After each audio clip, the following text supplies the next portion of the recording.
Welcome to the Giving Town podcast. I'm your host, Daniel Roberts, and my goal is to share stories of hope and generosity in our wonderful community of Newburgh and the surrounding area. This podcast is sponsored by my real estate team, the Joyful Roberts Group. We're licensed real estate brokers with Premier Property Group.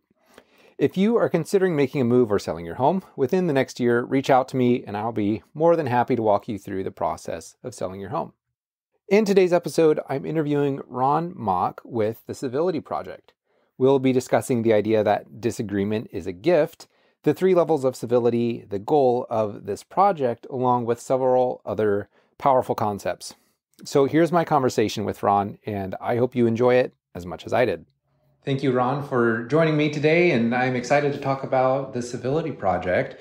We've met some in the past and have talked about this a bit, but I'm looking forward to people who aren't yet familiar about the Civility Project learning about it today. Well, thank you for having me. I appreciate the opportunity to talk about this. Yeah. So real quick, before we get into the Civility Project itself, what is your background and how did that lead you to do what you're doing now? Well, I was an undergraduate at George Fox back in the 1970s.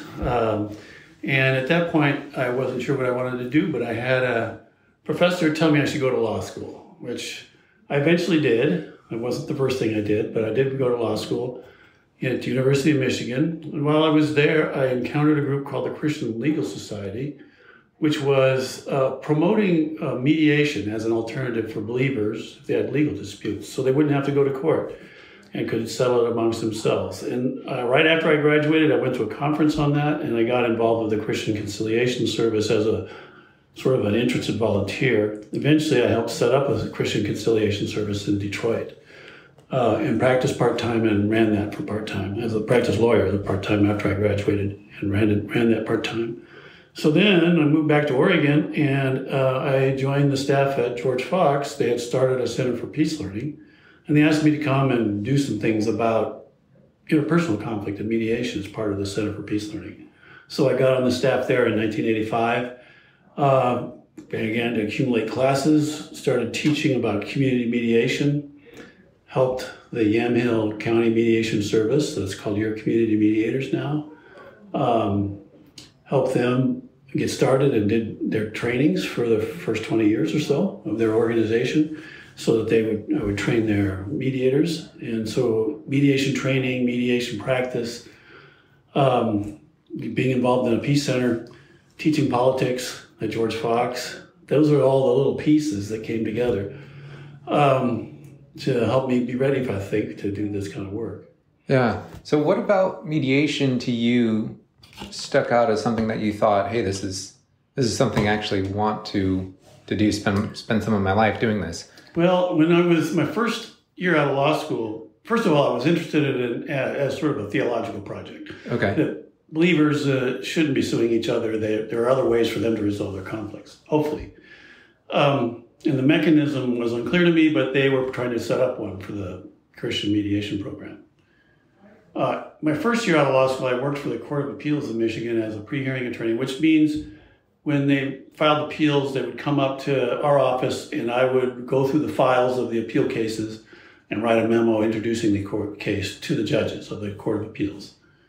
One of the cases was 3 sisters who had been fighting for at least 5 years in court over their father's estate. And I read that through that file, and it was very troubling to me what had happened to them. Their whole relationships had fallen apart because they couldn't agree on how to divide their father's estate. And that seemed to me to be a tragedy that shouldn't happen, doesn't need to happen, and that other ways might be possible. And that's when I really began to get serious about whether it would be possible to start a Christian Conciliation Service in Detroit, Michigan, where I was living at the time. And we got together a group of people and we all agreed that that was something to be done. So within that first year, we got one up off the ground and I became the first director of that program. So that's how that was really the single event that catalyzed it for me to try to become more of a healer than a divider in terms of my legal work. Yeah. So. Which is interesting because many, and I don't know enough attorneys to be able to, and I don't want to make any kind of blanket statement, sure. but to have a heart for less lawsuits instead of more, or instead of trying to win one side, it seems like you have a heart for, well, what's the core of this and how do we get to that? I'm a pretty good believer in the adversarial system where our court system kind of depends on lawyers zealously taking one side or the other. So I'm not trying to undermine that. In terms of what happens in court, that's really important because that's how a jury or a judge gets the best information in order to make a decision. But a lot of things don't need to go to court. Right. And when you don't need to go to court, then there needs to be another way of getting people together to try to make outcomes that are positive, some outcomes, not all win-lose. Some win-win is possible. Right. And so that's what I like. That's what motivates me in that area. Okay. So it's more for the things that you believe shouldn't go to court. Or, I mean, with these three sisters, they went to court and maybe court wasn't the best they were solution still for them. appealing. They had just done their first appeal after 5 years of litigation. They were at the Court of Appeals.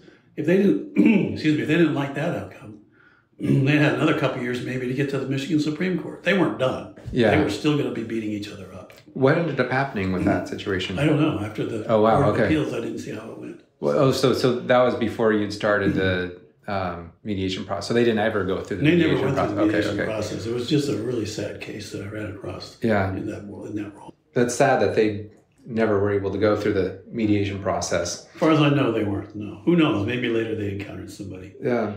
So then coming back to Newburgh, you were here with George Fox and you started the Center for Peace Learning. And how did the Civility Project come out of that? Well, that was a long time later. So the Center for Peace Learning was started in 1984. I joined it in 1985. It still exists as the Center for Peace and Justice now. Eventually, I went on to mostly teach other things, and I let go of the Center for Peace Learning leadership in, I think it was 2003. Okay.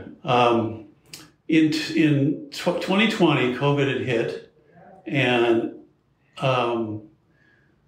there was a lot of financial insecurity for the university. They weren't sure if freshmen were just going to massively check out and wait a year. And that would have been really hard for the university to handle. So they had to do some preventative cuts. And one of the cuts they made was in the poli-sci program. And I was never a tenured faculty person. I was there for 35 years, but not tenured. And so I was one of the ones that could be released under the contract. So they cut my position in June of 2020. But part of that was there was a settlement package that we got 1 week's pay for every year we'd worked there. So in July, I went and talked to Robin Baker, the president. I said, "You're paying me for 2/3 of a year of work, but I'm not doing anything. There's got to be a better arrangement here." Yeah. And we talked for quite a while, and he said, "Well, I am thinking about a project I'd like to see." Okay. And that's I'd like to see us do something on civility in the public discourse. So we talked about that, and in the fall of 2020, we agreed to start the Civility Project, and I would come on as the director of the project on a half-time basis. Okay.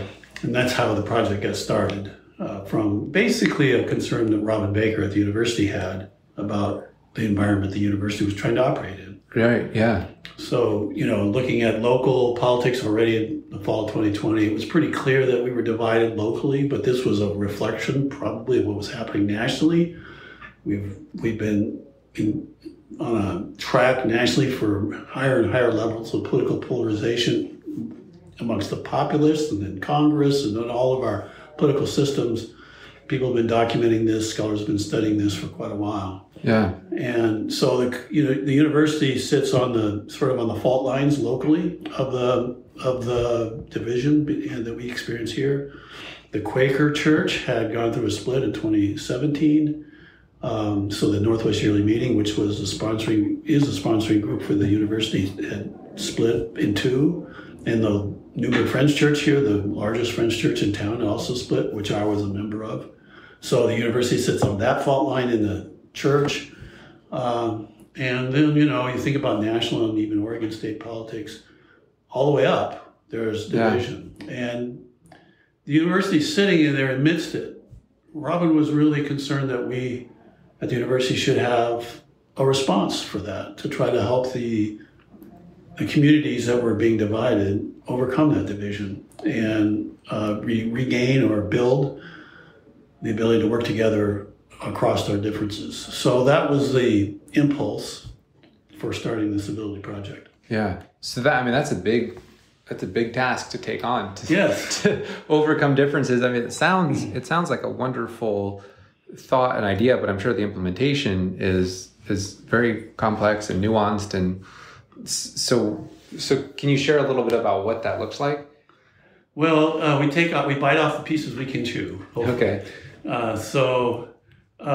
We've done things on several different lines. We have a series of programs we've had on campus where we have people come in and talk about it. And this is aimed both for students and faculty on campus, but also for people in the community to think about what polarization means to our politics, to our communities, to our churches, the damage it does, how it interferes with good decision making, how it kind of feeds on itself and makes things worse, and then what would be a different vision. So that envisioning, trying to get people to think, well, this doesn't have to be this way. Yeah. There are different ways that we can relate. That's the programs on campus that we've had, I don't know, 8 or 9 or 10, I'd have to count them up, since the fall of 2020, in the last 2 years. Okay. Then another aspect of my work is to work in the community where I see opportunity. And that has been a major part of my work this academic year, since last fall. I'll talk more about that in detail maybe in a minute, but basically working with folks in mostly the Newburgh area at this point, but a little bit in the larger Oregon area to try to promote, people approaching political differences from a different angle. Yeah. And then it's also sort of helping develop the concept of civility, trying to enrich it as a concept and make it clear what the potential is for it. So there's some, I suppose, intellectual work is maybe the word for it, maybe just sort of thinking through that and writing about it, which I've done quite a bit of. And that gets communicated sometimes through our website or a newsletter that I do. There are other things that I've published or I'm in the process of publishing. And so that sort of conceptual work is probably the word I should use to try to help us get a clear idea of what we mean when we talk about civility. Yeah, and when I think of this, and many of the people who are involved, and you may or may not see this, but it seems like many of the people who get involved are the people who may already have an open mind towards civility and kind of already have that desire, and the rest of, and how many people usually are involved and come to the meetings? And so it's, we have had a series, and so it's different. Sure, okay.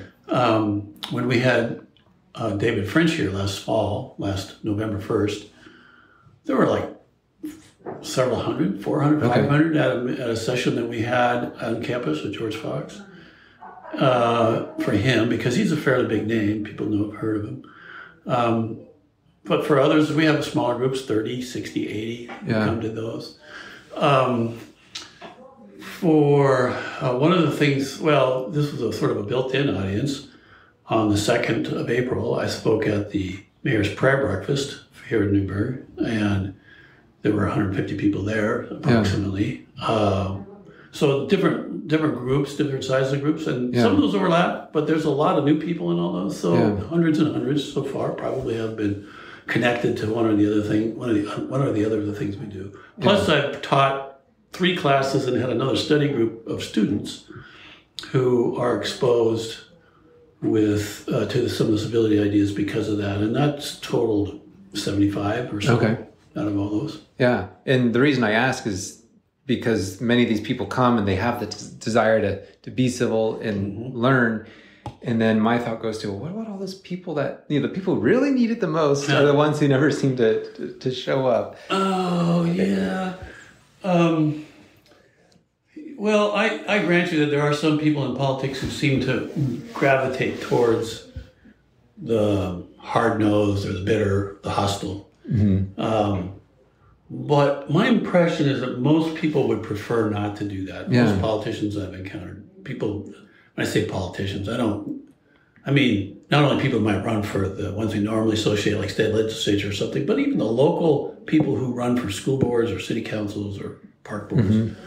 Most of them do not see themselves as being anti-civility. I think we can all learn, including myself, learn how to be better at being civil, and I can say more about that. Yeah. But almost nobody's pro incivility. Yeah. So, well, can you provide a definition when you talk about civility about what that actually does mean to you? So I think of civility as a three levels, three tiers of civility. The first is sort of what we normally think of civility, which is kindness to one another, treating each other gently, consideration for others. This sees the other person as a person of value and treats them as a person of value, help them get through their day, that kind of thing. That's a basic level of civility, which I think is very important, but not all that civility is. And some people, when they think of civility, they think that's all we're talking about. The second level of it is based on the idea that our differences are not accidental. They're not a flaw. That it's part of our adaptability as a people, as a species, as a community, to have differences of opinions. I mean, we're born with different genetics, unless you're an identical twin, and even if you are, almost immediately you begin to have different life experiences. And as a result, we inevitably have different perspectives on things and we will disagree. And that's adaptive for us, it's good for us. It would be terrible if we didn't disagree. So that our disagreements should be generally understood as opportunities or even gifts that allow us as a people and as individuals to grow and do better. And if that's the case, then when I find myself having a disagreement with you, then I need to adapt the second level of civility, which is to treat that disagreement as a gift, as an opportunity that you and I need to be stewards of, to take advantage of. So that I need to listen to you and understand how you disagree with me. I need to help you listen to me so you can understand how I disagree with you. And then at that point, we can have an opportunity to share together, work together to try to figure out what's the best way to go ahead and meet the concerns that we each bring. Your concerns are not necessarily valid. My concerns are not necessarily valid. They're probably got real roots to them in reality. So I shouldn't, just because I have a great idea, be willing to run roughshod over your concerns. I should be thinking about those. And that if we can both do that, then we can make that opportunity into that disagreement into a real opportunity to make real progress in life. Wow. So instead of seeing disagreement as almost a fundamental flaw, you actually see it as a gift. Yeah, it's totally necessary to our survival as a species. The only reason we've been able to advance is we've disagreed. Sometimes I use the example of somebody learning to drive. I don't know about you, but when I was learning to drive, my parents disagreed with me sometimes. And they saved my life and saved who knows how many other lives over the process, because their disagreement was my way of learning how to drive, to help me learn how to drive. That was crucial. Well, that's true of almost anything. If I'm planting something in my front yard and my neighbor doesn't like it, I should find out about that and see why. Maybe it's possible they're just being really picky, but there's also a possibility that I'm not understanding some need of theirs that I would be interfering with my own particular plan. Even though it's my property, I can do what I want. Well, then I should just do what I want. I should listen to my neighbors and see what kinds of concerns they have. Because if we all do that, then we can make our neighborhood possibly better. So that's the second level of civility, to say, I don't want to waste this opportunity that this person's bringing me with their disagreement. Wow, that is such a power. I mean, just that concept of disagreement being a gift. I mean, I'm still just wrapping my head around that and what that could really mean. And maybe it comes down to when we view people as valuable, thoughtful human beings and say, okay, they disagree for a reason. And sometimes people disagree and they're just completely way off base. But I think that we make that assumption probably far too often. And I've just seen kind of in the political environment here, without getting too much into the specifics and details, of each side assuming the other side was just completely insane or just completely clueless. And that's when on social media, often there would be almost these campaigns of just attacking people, attacking their intelligence, attacking their morality, attacking all this stuff and using some pretty harsh names. And they definitely did not see disagreement as a gift. They saw it as a threat. Yeah. And I just wonder how, I mean, that's It's just such a powerful concept to turn it from a threat into a gift, and the way we would treat people if we viewed it that way. Well, I don't want to say that there's no risk in disagreement, because there is. But when you look how pervasive it is and how we're built to disagree, I mean, it just seems to me fundamentally obvious we are built to disagree. That it must be, well, this is partly because of my faith. I think these things are on purpose, but the effect historically has also bears this out. It's very useful to us to disagree. So, so if people can keep in mind that possibility, I think it makes it more open to that second level of civility, to listen to each other and cooperate together, try to get on the same side of the table, say, okay, how can we work this out so everybody benefits? Yeah. There are, I don't want to get into specifics either, but there are quite a few specific examples from local or national politics where I can say this would really have worked has somebody taken this approach. Yeah. But we tend to think very highly of our own group and think the worst of the others. We tend to think that the most egregious example from the other group represents the entire group. And it's very difficult for us to get out of that mindset if we spend our time just talking to people we agree with. And why do you think that is? Why do you think why do you think our perspective as a culture is so ingrained that way? Well, part of it is sort of natural. It's easier for us to spend life with people we agree with. And so there's a little bit of a natural seeking out of folks we agree with. But part of it has been artificially accelerated in the modern era. And there are a lot of people who have been writing and thinking about this. A guy named Jonathan Haidt, H-A-I-D-T, just wrote a great article on why the last decade has been so stupid. And basically he's arguing that partly because of the way that social media works, allowing people to anonymously make attacks, and it's easier to find a group that people spread out all over the place with which you agree, and you can kind of get into that group think with that group and start casting others as evil, and you don't have to spend any time thinking about or interacting with people you don't disagree with or don't agree with if you don't want to. And then there's some people who've noticed that if they want folks to come back to their website or whatever, that anger and fear are their best motivations.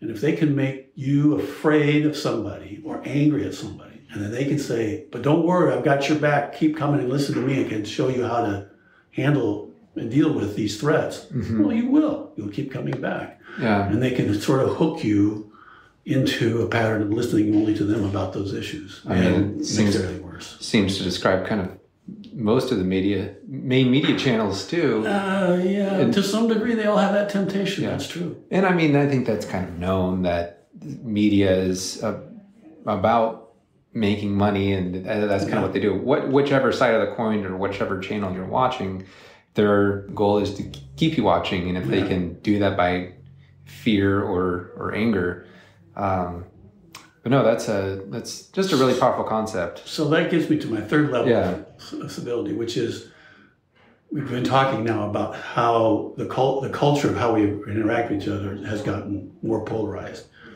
In politics, we call that the political culture, how we go about making decisions, and so the third level of civility is tending to the political culture, trying to undermine or counteract those forces that push us into warring camps, and instead encourage folks to listen to one another, to connect with one another, to be willing to do that. And so beyond the individual conflict, I would want to be able to handle my disagreements in a way that builds a better political culture, so that people are more likely to be willing to take the chance of trusting somebody they disagree with and working with them. And that politicians would have more room to do that. If your political base is insisting you never work with the other side, it's very hard to do that. So we need to help political leaders who are willing to listen to other folks and try to make cooperative arrangements. Yeah. And that's the third level of, it's a bigger project, but to help tend the political culture. Yeah. So what would you say your main objective as the Civility Project as a whole? What is the main thing that you'd say you're trying to accomplish? And you just answered it, but kind of specifically that question. Well, actually, there will be different main things, but one main thing that I'm trying to accomplish right now, with the help of a lot of others in the Newburgh area, is to work in the Newburgh, Dundee, Yamhill County venue where we are right here, to help folks establish connections with people they don't normally agree with, that they don't normally interact with, make those positive connections where they can learn to see each other as people and as valuable partners in resolving problems, and sort of expand that group of people who are wanting to work across lines and would like their leaders to work across political lines. So there's less room for those fostering hostility to operate in our community. Yeah. And try to bring as broad of range of folks involved as we can to get involved in that somehow. They don't all have to spend a lot of time at it, but I'd like for people to be aware that this is the case and for them to identify themselves as somebody who would like to build bridges rather than break them down. Yeah. So that's a project trying to work on various fronts here and locally. Larger group, I think, is one that's more aimed at believers, particularly Christians, like the ones that support George Fox and the larger church, to help them see themselves as stewards, as I've been mentioning, or of the stewards of the conflict and stewards of the political culture. That's part of our Christian ministry, is to try to help people see each other as gifts. They see their disagreements they bring, their differences they bring as gifts, and then help folks practice and learn how to use those gifts in a cooperative way to resolve conflict and make progress. It seems to me that's a form of peacemaking that it's been hard to put our finger on as a specific form of peacemaking, but that's something I'd like to help develop through what we're trying to develop through the Civility Project. And maybe a biblical term for that might be unity. Well, yeah, unity is a good term, and to some degree I agree. But a lot of people use unity to mean uniformity or unison, or all of one opinion. Yeah, which is the opposite kind of what you're saying. I don't need to be. We don't want to be all of one opinion. We have, until some in time when we have reached perfection, we need the differences of opinion in order to keep moving towards what God would want. So. Yeah, and for people who are not in the church or not believers, this may be kind of foreign, but in the Bible, there's language that talks about there's kind of this goal of unity among believers. So how do you interpret that, of what that should mean? So the idea of unity is that we don't cast others as other. Say, you disagree with me, therefore you are not my brother. What we want is, hey, you disagree with me, welcome, brother. Let's work this out. Yeah. And that would be, we have differences, but we are not enemies, we're not opponents. We're still partners in the work of the church in that case, or the work of the community in a more secular case. Yeah. That we are still both full members and welcome as full members in this community. And we need to hear from each other when we make decisions. Because it seems like when people use the term unity, most people do have in their mind that it means agreement. Yeah. If in order to have unity, we need to all agree on the same thing. And by the way, it's my opinion, not yours. And there's arguments until people are blue in the face, and then churches split, which is why we have 40,000 denominations across. I don't know how many. The U.S. Last time I looked, it was somewhere in that range. It's a lot. Well, 10 years ago, we had several just amongst the Quakers. We had several Quaker meetings or churches in the Newburgh area that were all in the same organization. Now they're in at least 3 different organizations. Yeah. So it's and they don't work together like they used to, which is what the real problem. I don't really care so much if there's more than one yearly meeting. Yeah. But if the churches are not working together on projects that they can cooperate on, then that's a loss. Yeah. So you mentioned before about how George Fox is kind of on the fault lines of this and very much involved just as their position as a Christian university here in town. So what is George Fox's main goal? What would they like to see happen through this? And Robin Baker, like you mentioned. I'm not sure I know all the inner workings of Robin Baker's mind. But, fair enough. But what I do know is that he's concerned for the community, but also for the church, for the college's role in the community, in the secular community of Newburgh and Dundee and Oregon in general. just because there are things that are happening that are not good, that people are suffering, we're motivated to deal with that in that regard. From the point of the university's own prosperity, it's in a better position if it's not always being in the crossfire between folks that are at extremes of positions. It would be nice if, from the university point of view, if those were more cooperative. But mostly, we just don't want the communities to cease to function.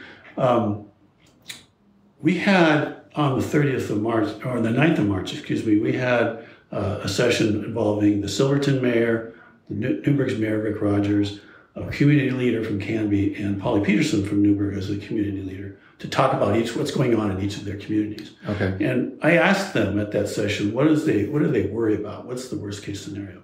Rick and Polly talked about the possibility that Newburgh and Dundee would be become apartheided, that the progressives would go to these restaurants and the conservatives would go to these restaurants and these other restaurants, and you wouldn't shop at the same stores, or you wouldn't show up at the same community festivals.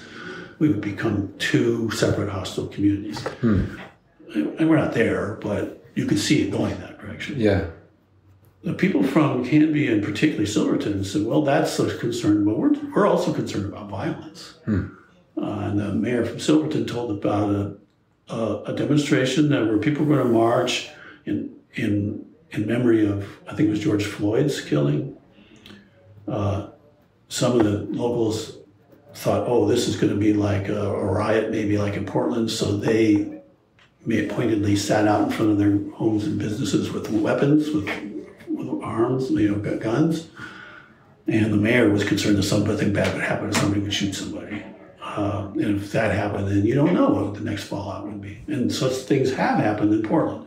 So it's not unrealistic. So those are the kinds of ways of dysfunction or suffering in our communities that George Fox would like to help everybody avoid.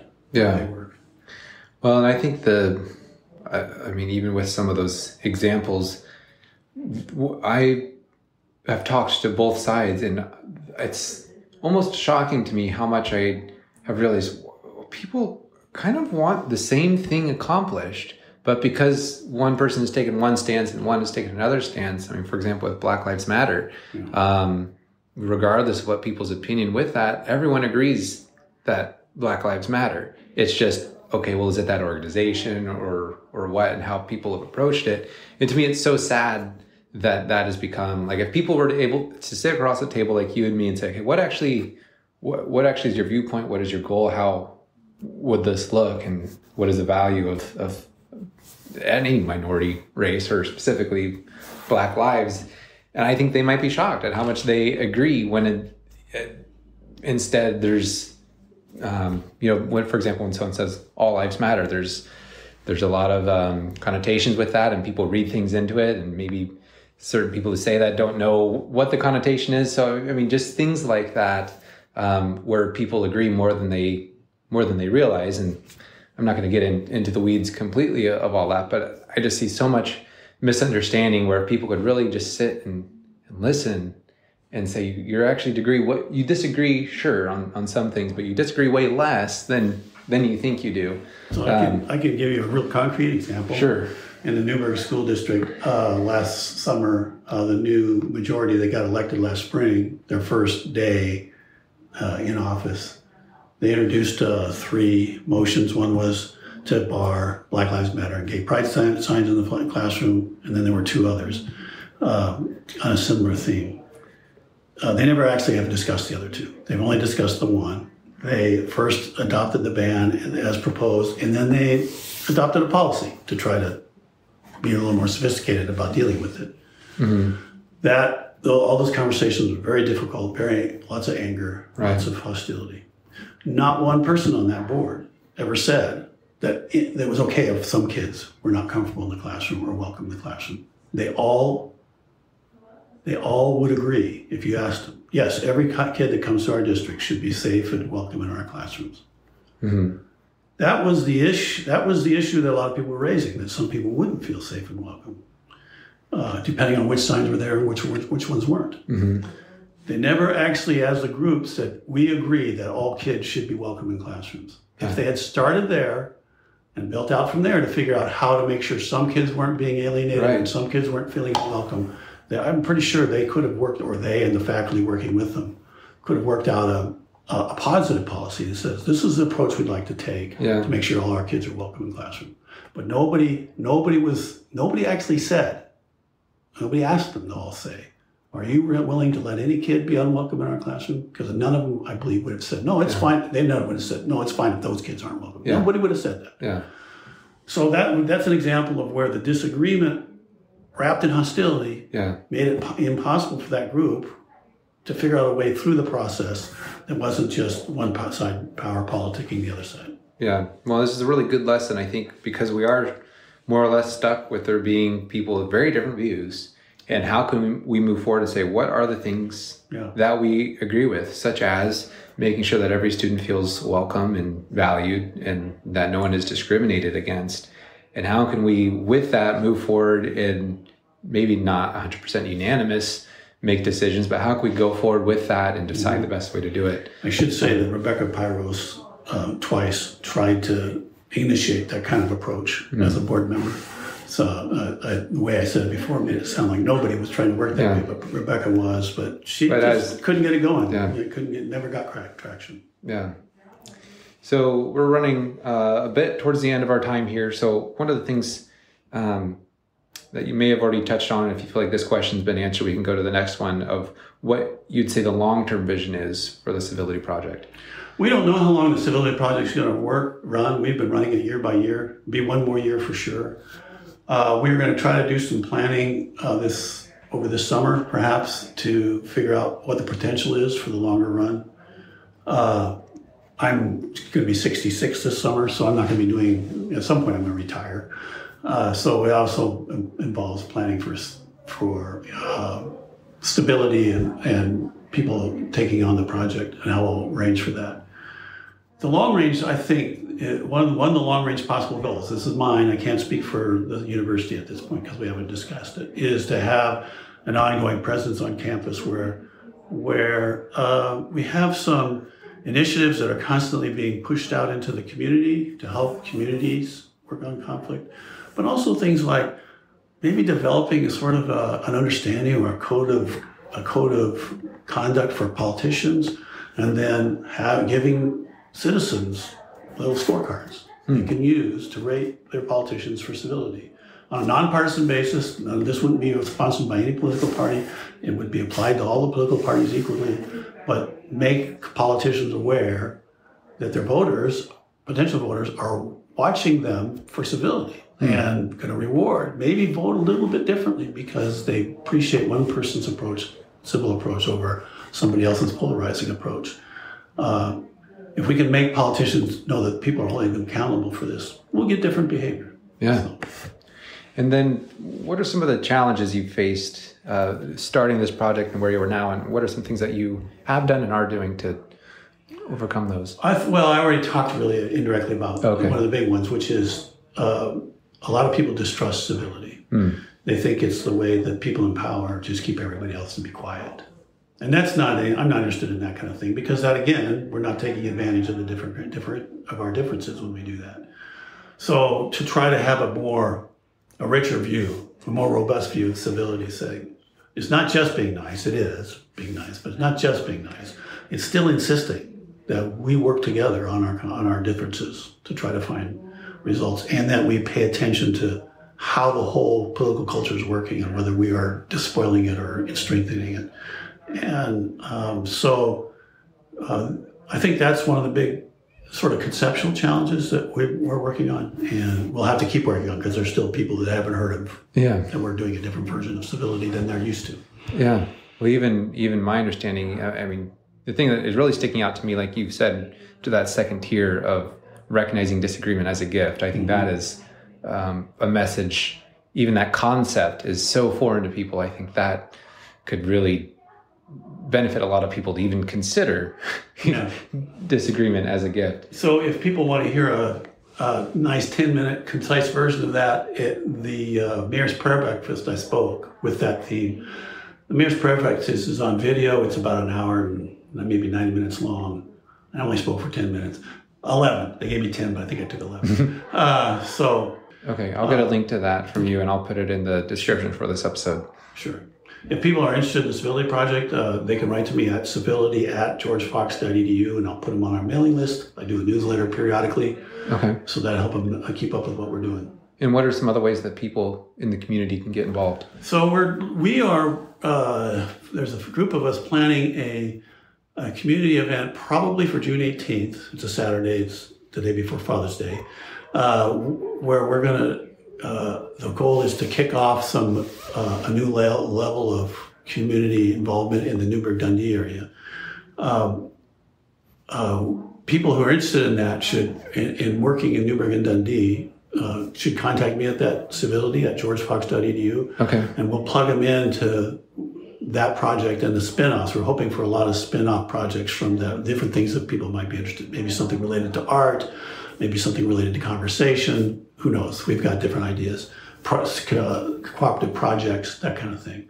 Okay. And so look for those opportunities, and when you hear about them, come to the events, or at least let us know. Let me know that you're interested, and we'll try to plug you in. Okay. Well, thank you, Ron, for your time and for sharing all that you shared and for doing what you're doing. This is obviously a much needed thing, and I look forward to getting the word out about civility and all of its different forms. Well, thank you. Thank you. Thank you for listening to this episode, and I hope you learned a lot. More importantly, I hope you put these concepts into practice and share this episode with your friends, family, and maybe even someone you disagree with.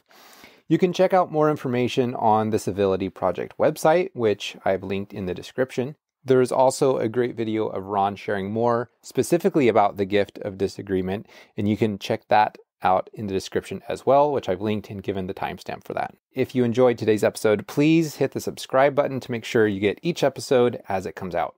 Also, if you support the mission of the Giving Town, please leave a 5-star rating. That helps people know how wonderful this podcast really is. Again, this podcast is sponsored by my real estate team, the Joyful Roberts Group. So if you're thinking of selling your home, give me a call. Well, thank you guys for tuning in, and I will talk to you next time.